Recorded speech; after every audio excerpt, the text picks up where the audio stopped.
kabisa.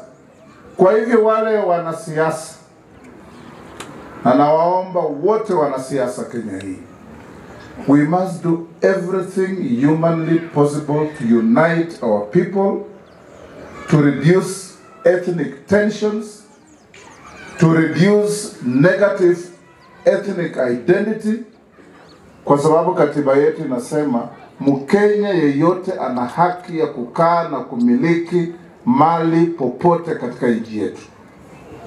Ndio umesema hapa Laikipia kuna jamii zote. Hata jana nimefika hapa usiku nikapata vijana wamejaa, wengine Waluya, wengine Wajaluo, wengine Wakale. Wanakinywa hii mambo. Si unajua hii formula mimi ndio nilitengeneza. I was your chairman. It will be due for review after 5 years. And it's reviewed in the Senate. Sasa nyinyi keti mwanze kusungumuza. There are many variables. People need services. The areas where people live far apart, they still might get services. The areas where we need more roads. The areas where we need more education for children because of marginalization. All those variables, you know, we took into account. Ile formula yenye tulikuwa tunasukumiwa na handshakes tulikataa. Tukaweka formula ya kusaidia wananchi. Na hiyo formula si mbaya.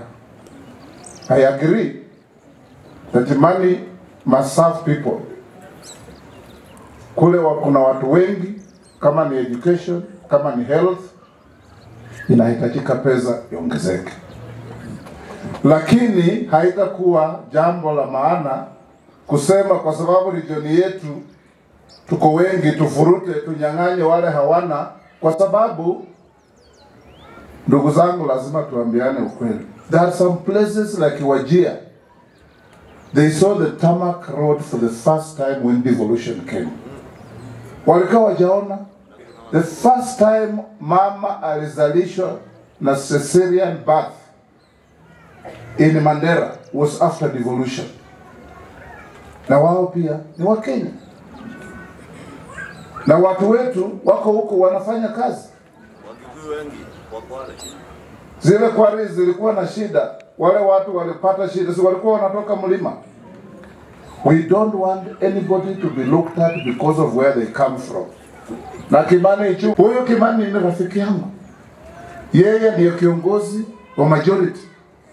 Na nimemwambia mimi uspika wangu, my office is open to everybody. Awe mbunge kutoka Turkana, kutoka Pwani, kutoka hapa, they walk into my office as they wish. Huyu mama wenu huyu, nimemweka kwa safari zangu mara pili. Nataka kuwashukuru mlichagua mama mwenye maono.